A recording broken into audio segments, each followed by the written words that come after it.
Special guest in the house tonight, Mr. Lester Hambone. We're going to talk to him about how he got to where he is today and all this good stuff. How he got to be a legend, a Detroit legend, a blues legend, all those legends involved in legending. So we want to welcome you. You are watching us live on WJCZ Cool TV, the coolest station in the world, which you can watch live every week, Thursday from 7 to 8 for the Hot Flash Happy Hour on Facebook, Twitter, Twitch, and what is that? The other one, YouTube. Yeah, the YouTube guys. So, like, follow, share, comment, tell somebody about it, and all that good stuff. So, again, welcome. Jimmy, the co-host, is not here tonight, and I want to say thank you, Jimmy, for being considerate, because he's got a little cough going, so he's not sure about anything as being safe, and so he cares enough to say, I'm going to stay home. So get well, and I hope that spreads through the family. You guys have a good time. Just spending time with each other, getting well. I think that's the best way to get well, right? And when you're with loved ones, it makes you feel healthier, don't you think? So kudos to Mr. Jimmy. So we will not be doing our Mr. Jimmy condoms commercial tonight. Just if you're wondering why we didn't say anything about it. Oops. Anyway. About a plug. So what we like to do at the beginning of the show is to do a little bit of catching up and yeah, what a great time since the last time I was here. We were going to do the Satin Doll review, which we did at Aretha's Jazz Cafe, and it was wonderful. I actually had a blonde wig on. I haven't posted pictures yet, but I will as soon as I find something funny to say.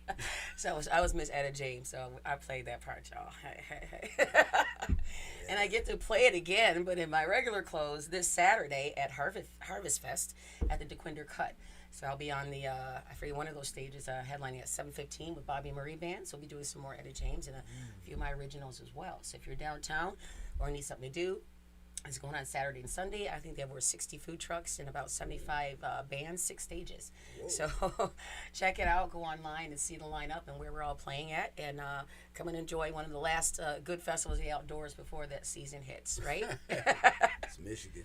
This is Michigan, though. We could have, 90 degrees in January, but hey, we'll take it because we can all go up north in like a couple hours. Yeah, right. I'm all about that. I love my Michigan. So anyway, I'd like to welcome my guest, Mr. Lester Hambone. How are you? I'm hanging. You know what?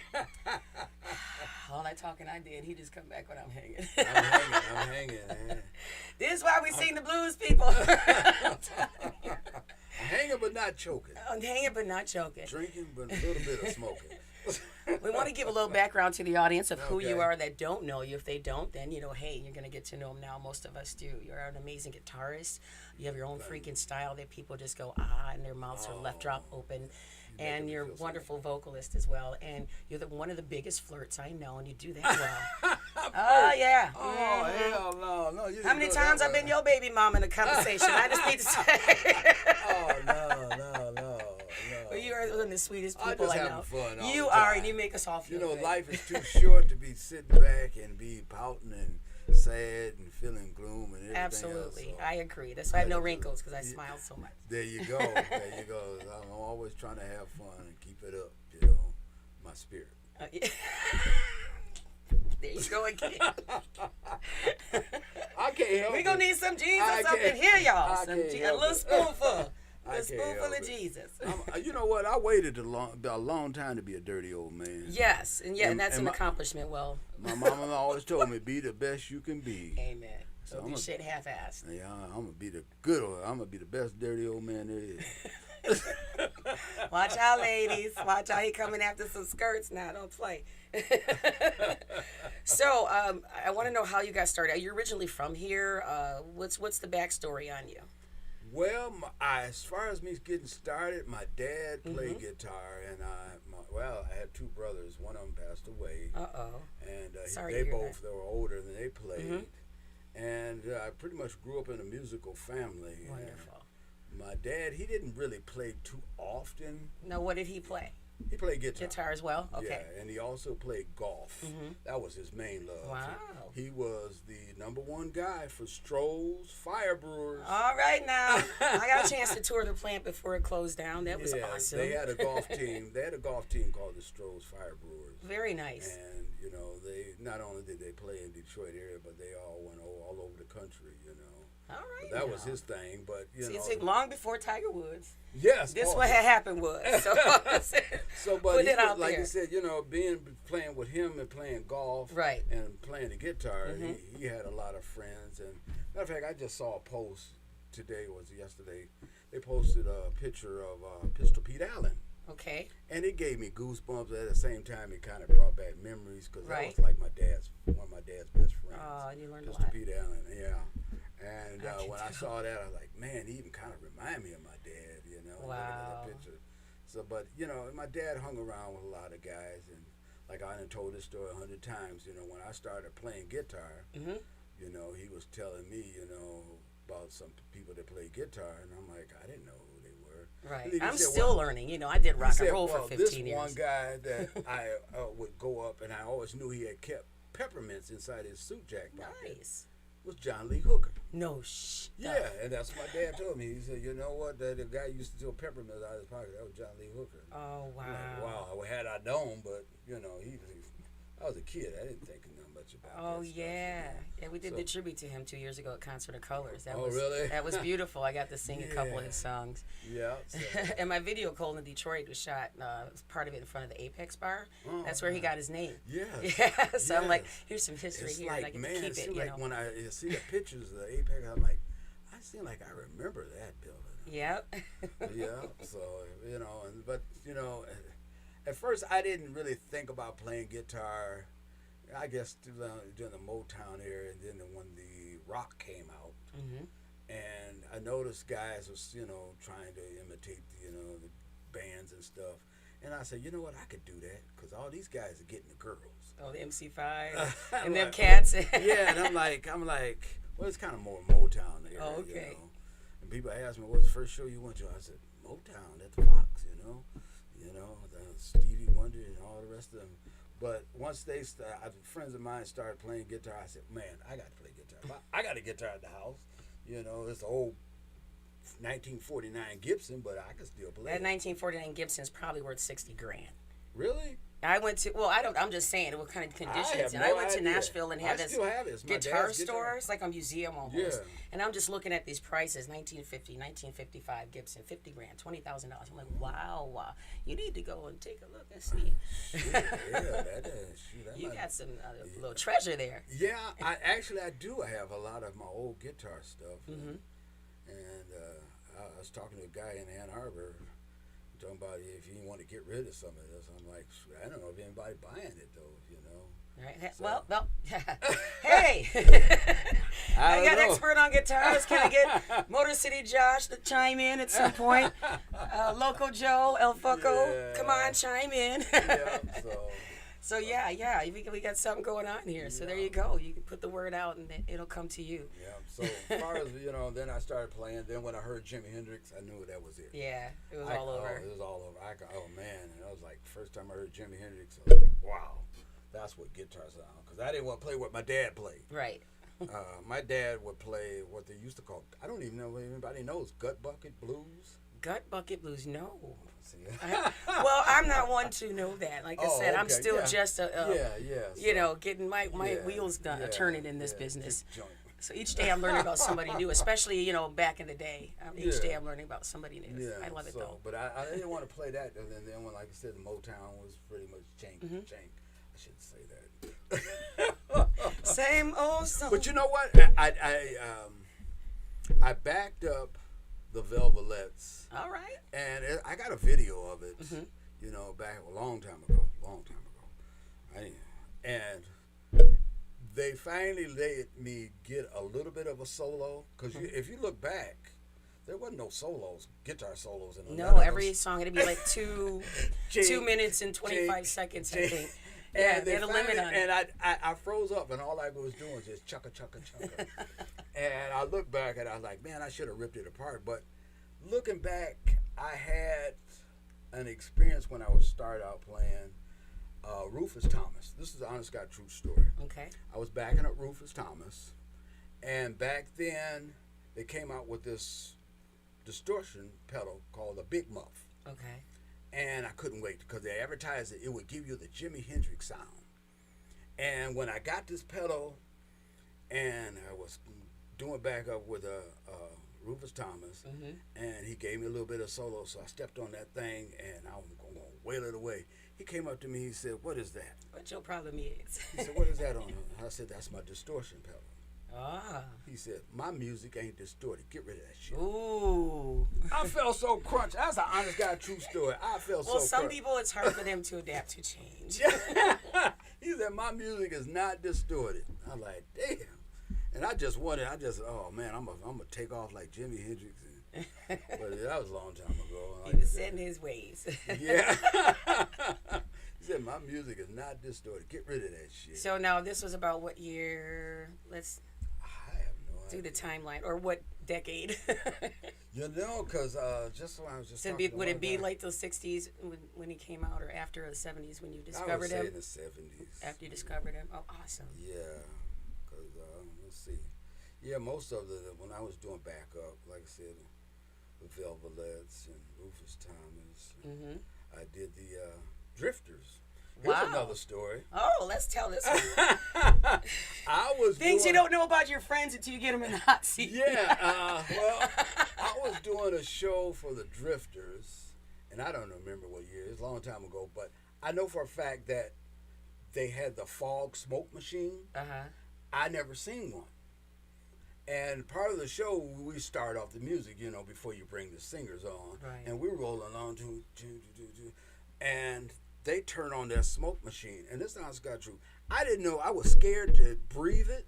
I'm like, I don't know whether I'm supposed to breathe this stuff. It's going to make me dizzy or what. I'm going to hold my breath. I'm like, oh, man. So they come. Apparently you weren't a weed smoker.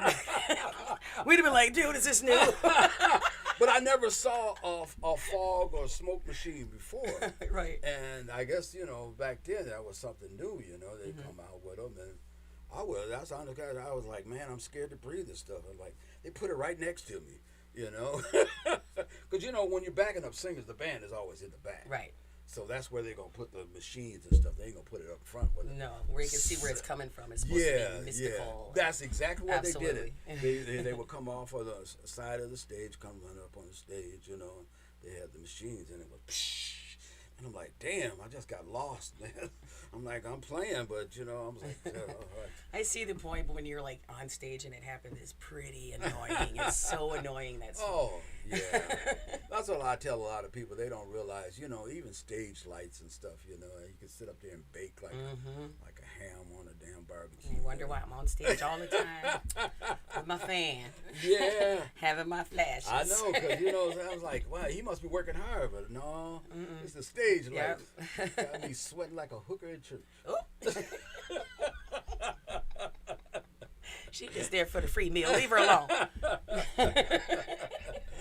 Yeah, so, over the years, right. There's a lot of good stories, So who have you shared the stage with? Let's talk about your travels. Well, I haven't really traveled too much, it's mostly been all Michigan, like I said, But anywhere I go, I still have a good time. Well, yeah.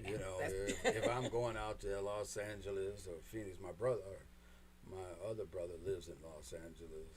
He plays bass, but he's mostly jazz and plays in a church. So, but I don't know. I never really got a chance to really play with him.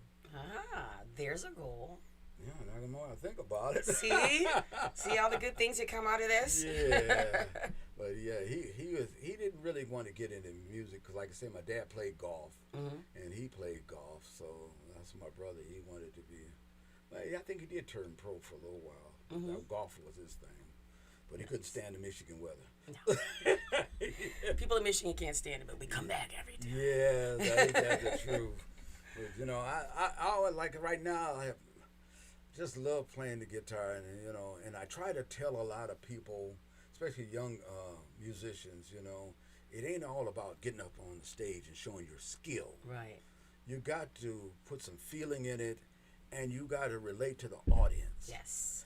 That's what the blues is. And you got to have fun. You got to have fun. All right, we're going to talk a little bit more about that in just a couple seconds. I do have to take a station break and let everybody know that hello and thank you for watching Hot Flash Happy Hour right here on WJZZ Cool TV, the coolest station in the world. And we're we're doing this live from YouTube, Facebook, Twitter, and Twitch, and you can like, share, comment, and follow and all that good stuff, and let us know how we're doing. I'm Tasha Owens, by the way, the host of the show, and I am welcoming my guest, Lester Hambone, the guitar legend, blues legend, and from Detroit, Michigan, and all that good stuff.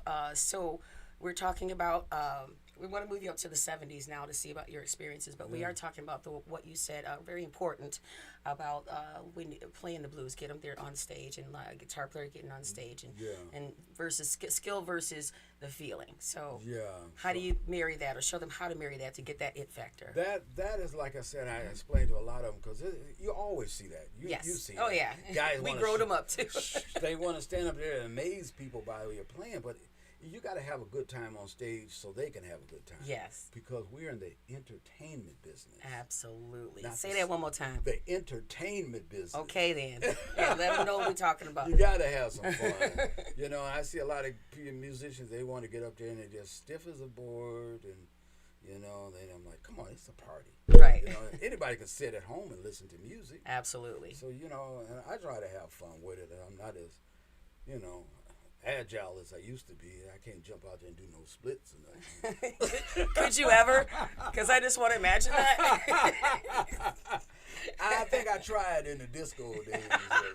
I can imagine. You know, I was thinking about the disco days. Renee, I know you watching.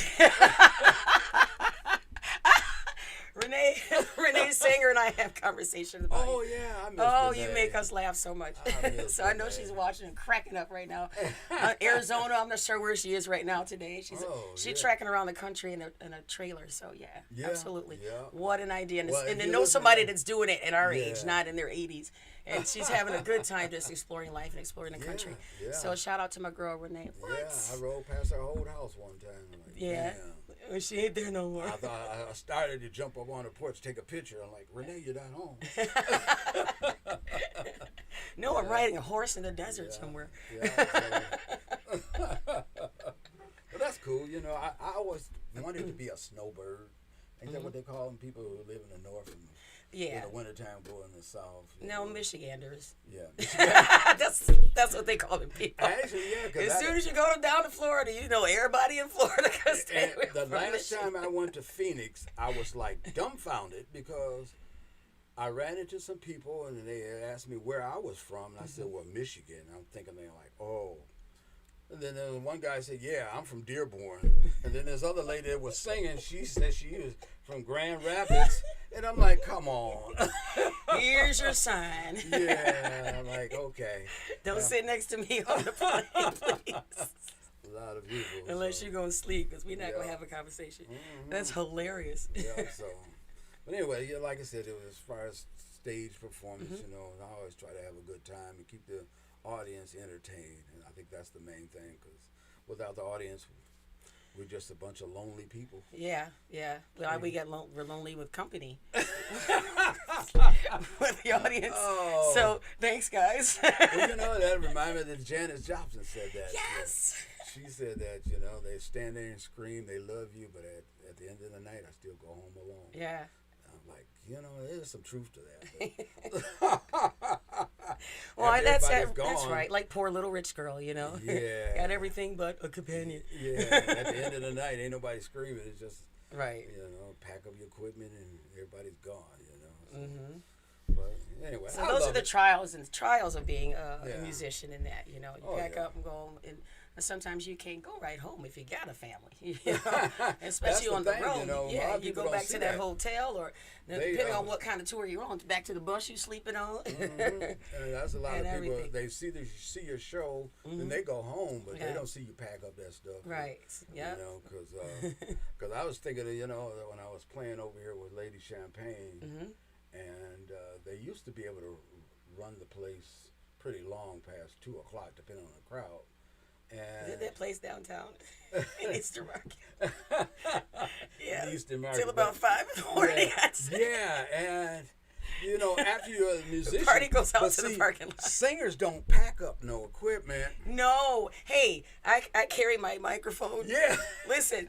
About like a harmonica player. I didn't used to have to do that, so I didn't have to do anything. And now I carry my microphone, my big fan. But I know if you're not out before the drummer out, you're slow. Yeah. Because the drummer's always the last lead. He got to pack up all guy. that stuff, you know. But that's the thing, you know. Most people don't see that part of it. But, you know, like I said, as long as we're on stage and putting on a good show. Yeah, it's a good night. Then you got something good to think about. What I did right tonight. They loved it. Yes. Yeah. We'll keep that up. Yeah. So, as long as you don't mess up. Because I want to sit down and have a conversation with you on that. Have you ever really messed up on stage? Yes. I have messed up, and of course, you know, the lights were great, so they couldn't see me turn completely red. And I did it with a smile and kept going. I mean, I've had embarrassing moments. I mean, I've definitely, I think I started singing a song that was not being played at the time once. Ooh. And then I'm like, and I did that in practice all the time, but on stage I did it. And I'm like, okay, how do I recover from this? I've done that. Then I just stop and go around again until I get it. Yeah, but see, I don't know, just me. I wind up, if I forget the words, I'll make up words. Right. But see, that was back when I was so paranoid and tried to please everybody. I had to get everything right. Had to get everything right. To get it so all right. by me being so paranoid, it just, you know, had the adverse effect. And I totally screwed it up. And there's a time my ponytail came off on stage. Oh, man. Now, that was funny. Yeah. Because I caught it before it came all the way off, and I just said, look what I do to look good for y'all. And then I got a bunch of... Well, one of the worst ones I ever done, I tripped and fell. Oh, my. Tripped on a chord, floop, bloop, bloop, blam. Oh, no. Fell right down on my guitar and broke it. Oh, God. That's an expensive oops. Yeah. I still have the guitar. It's just in pieces. Well, you got to keep that to say don't do this again. Oh, yeah, I do. I got another guitar where I got high. Hang on. I don't know how to... What's your point? Can you say cuss words in there? Oh, yes. We have. All right, I got fucked up. I got loose as a goose in a duck pond. This is the Lester I know. Keep going. I got fucked up, and I went to. It happens. I'm sure you didn't see a musician when they didn't got over, and I went to sit down on a stool. I don't know what happened. I thought the stool had a backing on it, and whoom, bam. Well, at least you felt that way. Oh, I fell forward too. Oh no! I had a bass player once fall. Was so drunk he fell into the drums. Oh. And I'm like, this is an awkward moment. That's not good.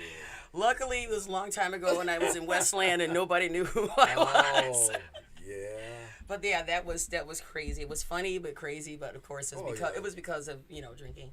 So it was not a good look. Yeah. Shortly after I got... As long as I didn't fall out in the crowd or something. Shortly after I got pregnant and the band disbanded. So. Uh-oh. That usually does it. He does it. Talking about getting Damn, married. Yoko! Yeah, so, I have a lot of good experiences, a lot of bad ones too. So, So what was your most fun...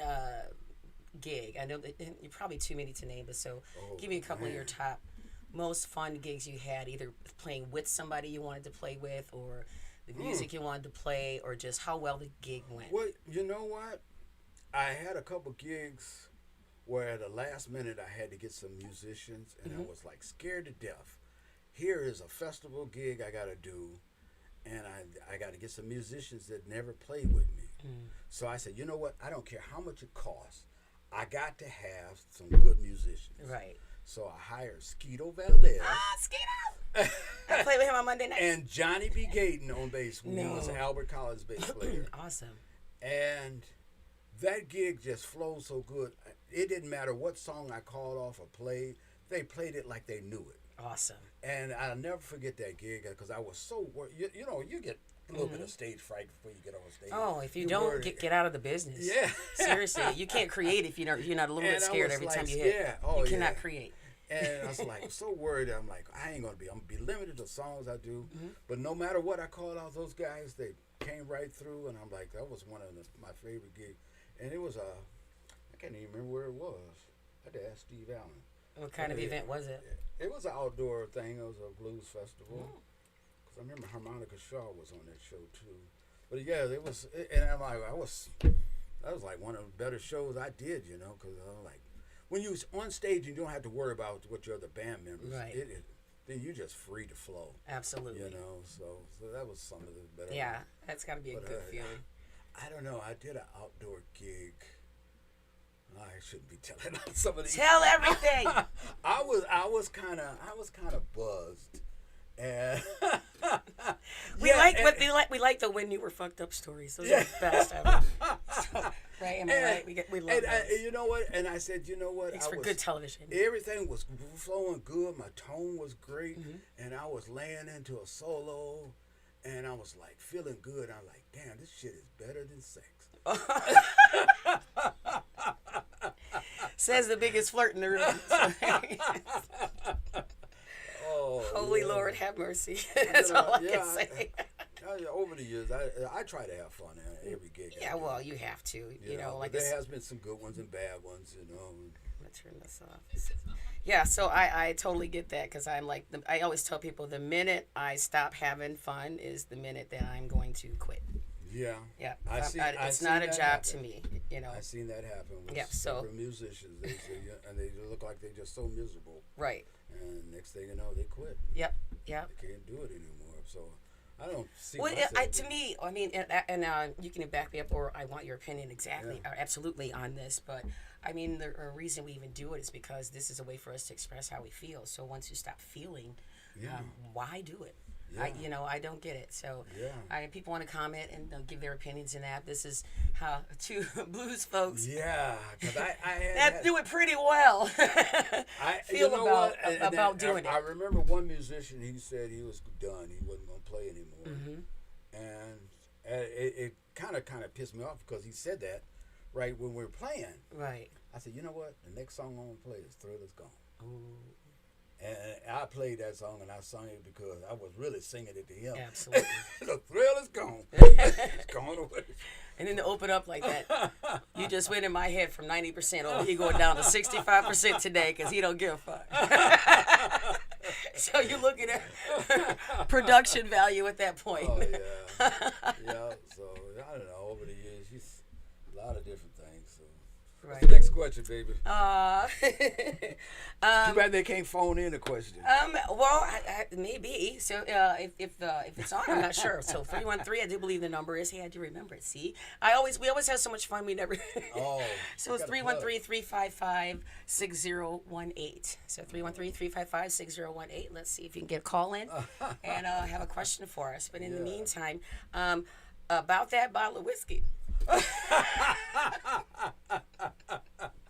Oh, you guys knew we had our backyard parties, and we had one of our backyard parties. We raffled off a bottle of whiskey, giant one like this, the Canadian Club. Yeah. And it was from 1960 somebody. 68. It was 68, I believe. It was belonged to the owner's family, so we raffled that out. And of course, the only non-drinker in the audience wins the damn thing, and didn't even bring it today so we could get a little sippy sip. No, I gave it to my son. Oh, that's nice. At least it went to a nice home. Yeah. But that was sure enough fun. How did you enjoy playing the backyard boogie? I really, you know what? I really enjoyed it, and I was like, more people should know about it. Yeah. And hopefully it'll continue. Yeah, hear that, guys, in the engineer room? Hopefully it'll continue. Get that to the boss, please. Yeah, I do still have people asking me about it, so I think we are going to end up bringing it back next summer. So it's going to be bigger and better because we have more time to plan some really great events around it, too. Yeah, because we sure do need it. Yeah, and the food was good, too. The food was good. All right, Chef Gerald. You getting a shout out, too, bro, man. Yeah, there you go. Now I'm going to get me free food. You working it well. Yeah. Right here on Hot Flash Happy Hour. Coming to you live on WJZZ Cool TV, the coolest station in the world. And we are going live here on YouTube, Facebook, Twitch, and Twitter. And you can like, share, comment, follow, and all the other stuff that they demand that you do on social media. And you do it anyway because you're addicted. So, so every week, come watch us here, Hot Flash Happy Hour from 7 to 8 p.m. with your host, Tasha Owens. Today, my wonderful guest, Mr. Lester Hambone. And again, we're wishing Jimmy and his family that this doesn't go past our cost. So you guys are awesome by tomorrow. You just drunk, that's all. Wait, in Jimmy's honor, hang on. I did bring this sandwich. Oh. He's always bringing me beer. The one day I bring him one, I'm drinking it. Sorry. There you go. One bourbon, one scotch, one beer. Oh, I'd love to do a show with them.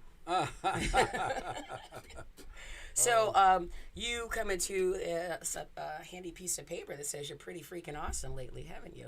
Oh, yes. Yeah, tell us about that. I'm so humble about that. I'm like, it's like, oh, wow. Lifetime Achievement Award, Blues Society.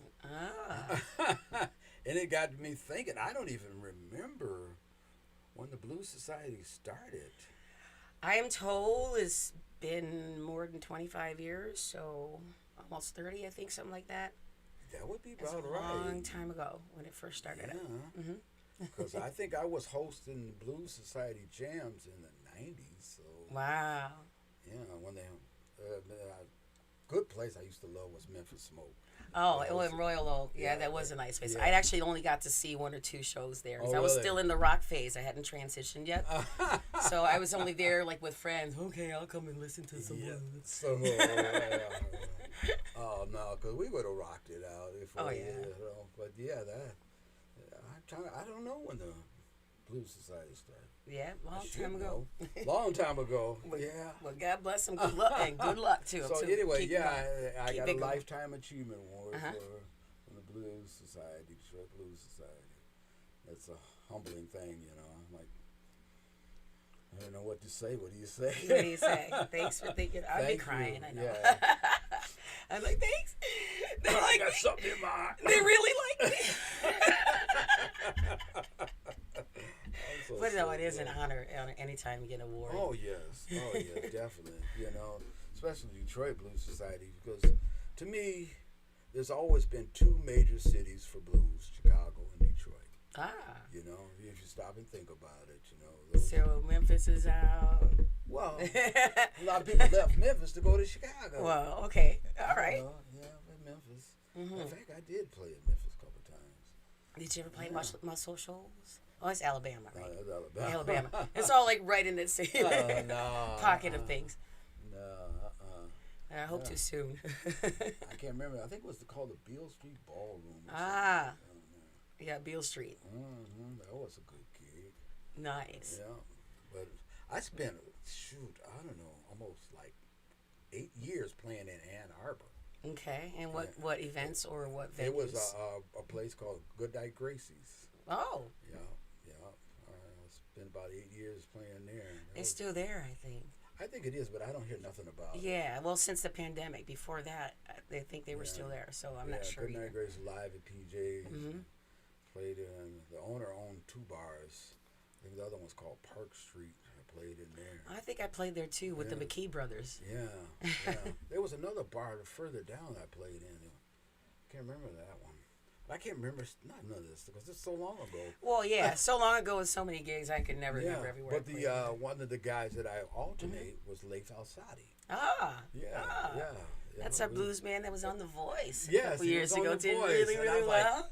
I just can't believe it. I'm like, wow, that's my buddy Leif Alsati. And Leif Alsati, nice guy too. Yep, we were alternate. One weekend is him and one weekend is me. Oh, that's awesome. Yeah, the Goodnight Gracie's. But I see that.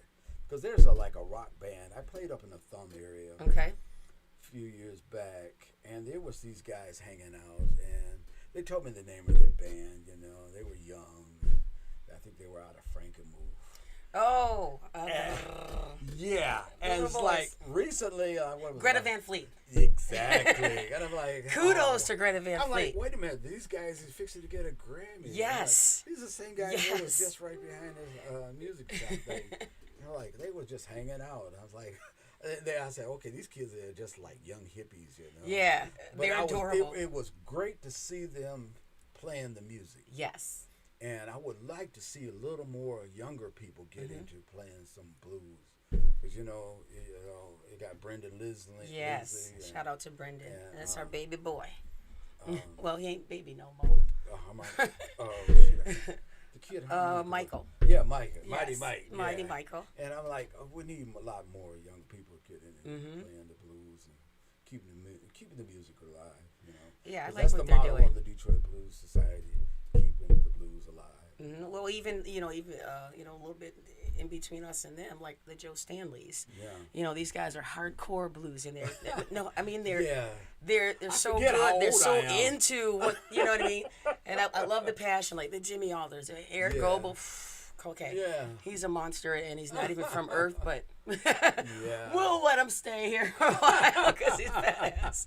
You know, and then all of them in some way being touched by the likes of you, by the likes of James Cloyd. You know, everybody's got a piece of y'all and everything that they do, and that's what makes this shit so fascinating to do and to be a part of in this Detroit scene. Is that, man, we have the best teachers, God, on the planet, and You know, and we should not ever take advantage of that. I look back at Mr. Bow when I used to go to the attic and watch him play, you know, and the Butler twins. Yeah. And I always laugh. You know, I have memories With Johnny of these Bassett. guys. It's like, Yeah, the Butler twins. They always had those sweaters. I don't know if anybody remember that. I was like, yeah, all I got to do is get a sweater like them, and I could be a Butler twin. But yeah, as a matter of fact, I need to get, I keep saying this, I need to get me a machine to download videotapes. Right. Because I got some videotape. You can do it. Attic, you know. I know how to tell who you should ask for too. James Whalen from the Reeferman. Yeah. He restores everything from phonographs, you know, Victrolas on up to the plug-in on the wall telephones and radios from back in the 30s and 40s. He does all that. So if he can be the person that you go to. And 100% I guarantee you'll find, you'll get the equipment you need to transfer that information. Yeah, he's a beast. He's not only a beast at singing. I had a friend of mine, he had a VHS tape thing, and he plugged it in and put the tape in. Because that's when Sweet Claudette, and I'm like, okay, I got video of her. So right. We were in Dearborn, I think. George and Harry's. Okay. It was a place called George and Harry's. You know, a lot of these places, you know, I look back at the memory, I forget about them, you know. You know, just like, you know, in the old warehouse, the Rhinoceros Club and all those places down there. Right. You know, like, man, I wish I had a camera back then. I know, you know? right? Oh, yeah. Because the one bar, I can't remember the name of it, had a jazz guy came in, and I didn't know who he was at the time, and later found out it was John Schofield. Oh, no way. Yes, yeah. He was just hanging out, sitting in. Oh, my God. Yep. So I think it's his version of I Don't Need No Doctor that I do. Oh, really? Yeah. I think it's his version. Yeah, so hey. Yeah, you remember Ray Goodman? Remember those guys? Ray's back in town. He moved back to town. Oh, so really? yeah. So we have to touch base. Have to return that phone call, Ray. I'm sorry. I have to return the call. Yeah, they went to Nashville for a few years, and they came back home. So it's gonna be good to touch back with him. Wow. But wow, what a journey you've had. I wouldn't trade it for anything in the world. So now, do you write your own music too? Do you have music out that you do? I don't have a CD. Okay. But I do write my own music. Okay. Yeah. So a lot of my songs I do, some of them I do.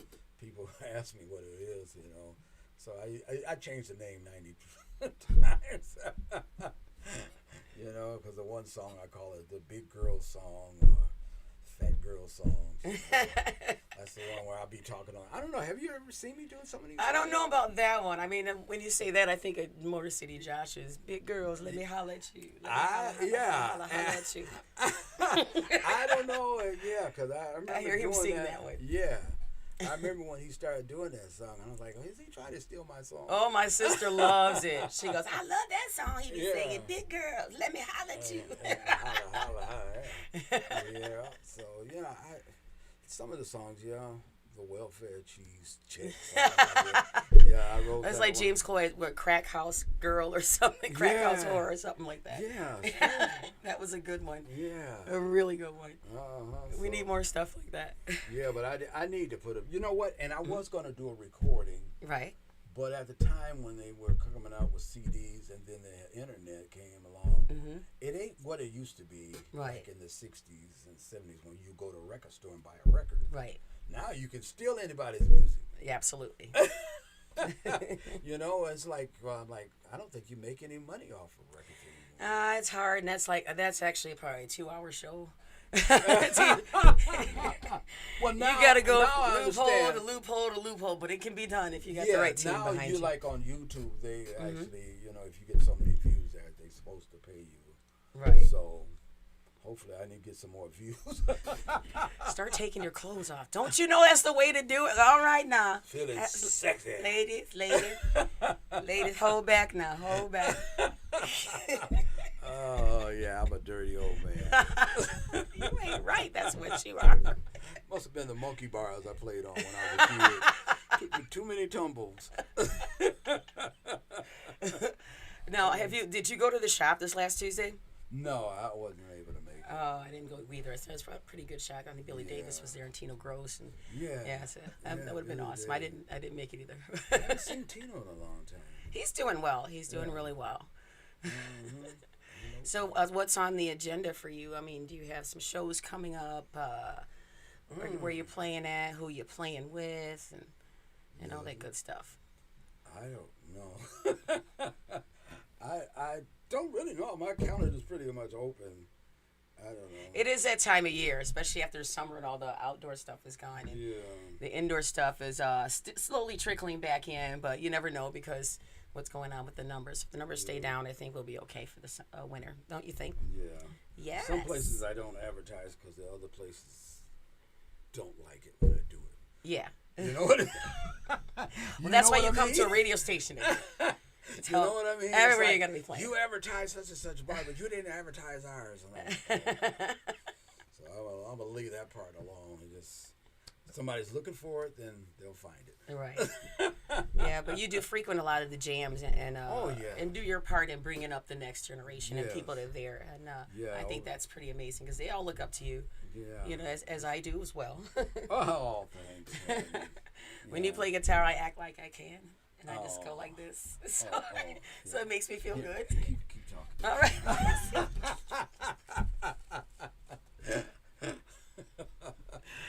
Don't play with me, Leslie. Don't play with me today. Hey, that's how a man start looking good when he does this. So all your pocket squares, gentlemen, should have dead presidents on them. Yeah, that make any ugly man look good. You know what I mean? It's like, ooh, your eyes shining bright today, baby. Hey, mister, what your name is? Mr. Sexy Man. What your name What is? your name is. That's a lot of fun. So I don't know. I like going to the jam. So ask me a question. I know you've been like, hey, you can interview me for once. Really? Yep. I don't know what I need to ask her. Oh, I'm that transparent. No. No, I do. I wear my heart on my sleeve, so everything's like pretty much open. Well, how do you feel that knowing that everybody just loves you? Oh, God. That's a hard, heavy question to him. Wow. Everybody loves Tasha. Well, first of all, I have to say #grateful. I am grateful that a lot of people do enjoy what I do and like me. So thank you. It feels good. It's a validation of my spirit and who I am, my personality, and I think I'm cool. So if you think I'm cool, then I'm doing something right. I'm doing something right because I think I'm good. I'm a good person. If you think so, then it shines through. So it means my actions match my words and match my personality. So but when I first saw you, first thing thought in my mind. How big are they? No. You lying ass. Everybody does. No. I said to myself, I wonder how. I should wear a sign. 38G, bitches.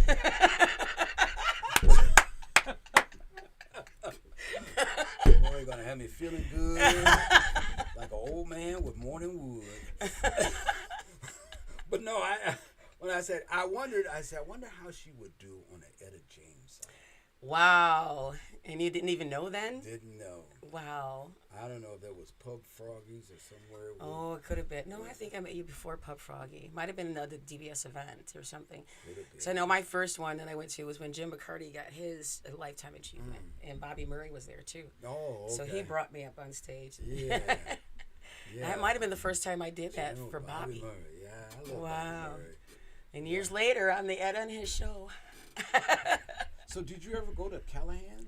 Yes, my name was on the wall probably 7 or 8 times. Oh, we did the annual Etta show there. We did Bobby's Christmas yeah. show, and then around January we did or his birthday we did the Etta tribute. I like the Kellyan's. I used to do open I love that acts place. for a lot of other guys. Had a good. I saw Coco Montoya there. Yeah. With Jim McCarty. Yeah. So that was a good place. I like places that bring in national acts. Yeah. And give a local act a chance to be an opening act. Yeah, and they did that 100% of the time. Yes, it was 100% that way. That was great. And a lot of us felt good playing that stage too. It was awesome. We miss Ellis. Just like you're watching Hot Flash Happy Hour on WJCC Cool TV, the coolest station in the world. As we are streaming live on Facebook, YouTube, Twitter, and Twitch. And we urge you people to watch us, to share, to like, to comment, and subscribe, and all the other crap you got to do when you hit that digital button stuff.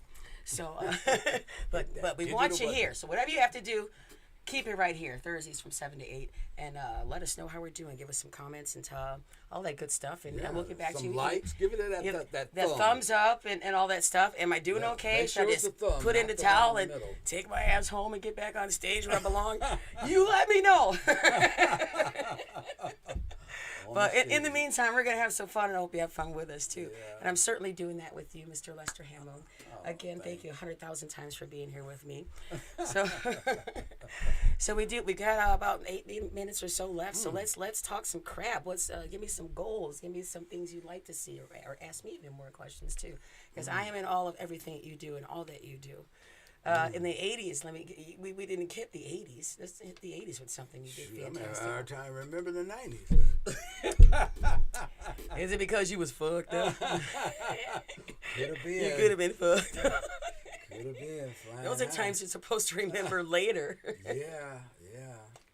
I don't think in the 80s I was kind of bouncing between blues and jazz. Okay. You know, I was hanging around with some of the jazz guitarists, Perry Hughes. Oh, Perry, wonderful person. And if it wasn't for Perry, I wound up with George Benson's guitar. Look at that. And you still got it? I still got it, but it's such a sad state. I need a photo. I have Mitch Ryder's tambourine. George, I got a picture of him autographing it and everything and giving it to me. Yes. And I was so proud of this guitar that I stopped playing. I didn't play it. Of course. I would just put it in the case. Yeah. Wrapping it in velvet. And when somebody asked about it, I bring it out as a showpiece. Wow. So I didn't know that the pick guard is made of a material that if it doesn't air out, it starts deteriorating. It puts out a gas. Oh, no. And the gas caused the pickups and everything to turn green, corroded. It ate up the strings until it was just a fine dust. Oh, wow. Where the strings were. Could they be restored or replaced? The sad part of it, I did take it to, they would say go to Lansing. Mm-hmm. And there was a store there, and when they saw the autograph on it, and they knew, gotta jack the price up. Yeah. And I'm like, I'm not going to pay thousands of dollars to get this thing fixed. But you still have it. I'd still throw it in a case. Yeah. It's like you said, it's autographed. Yeah, it's autographed. I'll never put it back. And and it deteriorated on its own. You didn't damage it yourself. You know what I mean? That's fantastic. But it's really good guitar, the George Benson model. So. George Benson's guitar. Wow.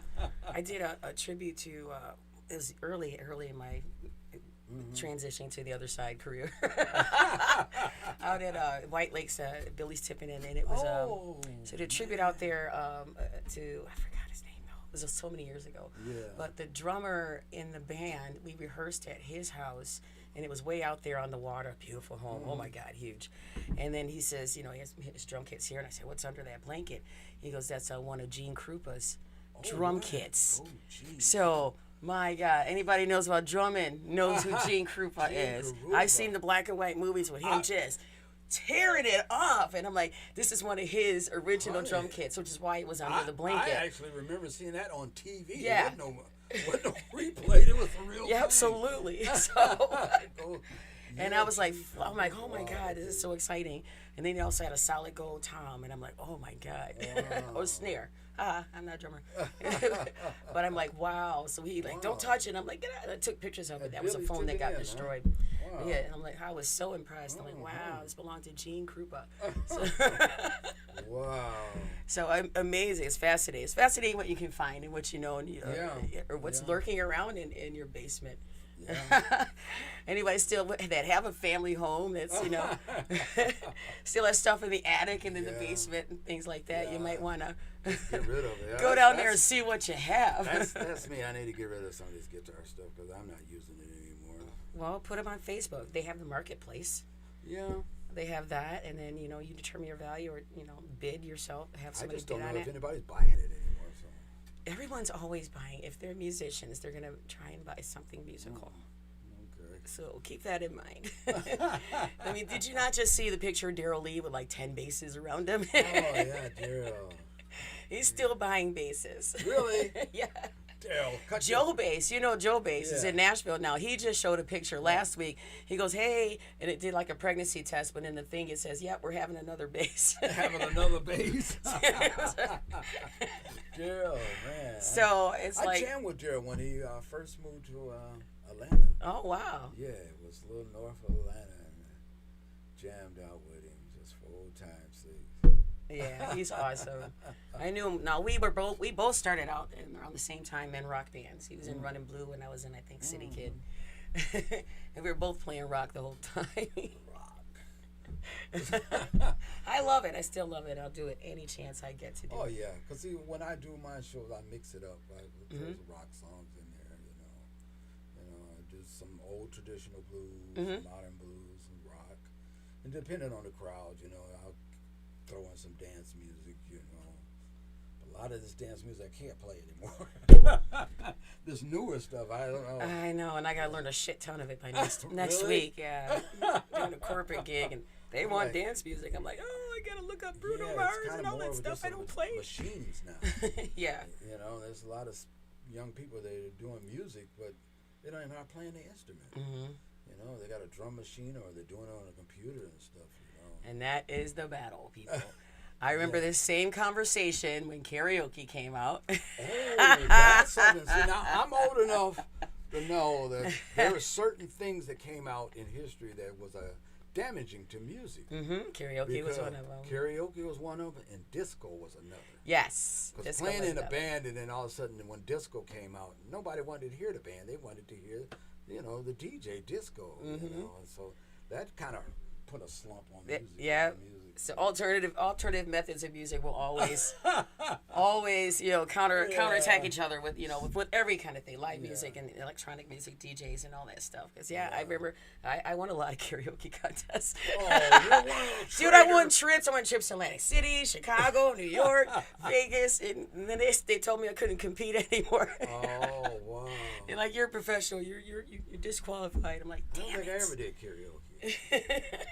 But that was before I got recruited actually in my first band. But yeah, they banned me from competing before I even got into my first band. Yeah, I would think so. Yeah. I'm like, dang, I might have something here. Can't be playing amateur and being a pro. Well, that was when I was an amateur. Just no experience. I was always a pro. I could always sing. I just didn't have the experience. So when did you start singing? Oh, since I could talk. I was really shy, and I wouldn't talk, but I knew everything on the radio, any station, every song that came on, note for note. So, but I didn't start singing on stage until a couple years after graduation, high school, and it was karaoke that got me out there, and I recruited into my first band, and we're talking late 80s, early 90s, and I've been singing ever since. So, rock and roll for about 15 years or so. We got about half a minute to go here. Okay. So, I got all that, look at it, all my whole history in half a minute. So, I want to thank you guys for watching Hot Flash Happy Hour on WJZZ Cool TV. Watch us every week from 7 to 8. I want to thank my wonderful guest, Lester Hambone, the legendary Lifetime Achievement Award-winning guitarist, blues man, for coming on the show and having some fun with me. Oh, heck yeah. Yep, now we fix to get drunk. Now we getting ready to get drunk off this one beer, both of us. He don't drink. He just lying, talking shit. Anyway. She don't know me, do she? I can tell you some drunk stories. Me laying out in the front lawn. I passed out and waking That's up going to the be in the next cliff morning. notes. I got mud all on my face and shit. Now that's a drunk now. Ain't that a drunk? That's a drunk. When you wake up the next morning and you on the front lawn and there's mud on your face. So on that note, folks, have a good night. Love on each other. Bye. Love, peace, and soul.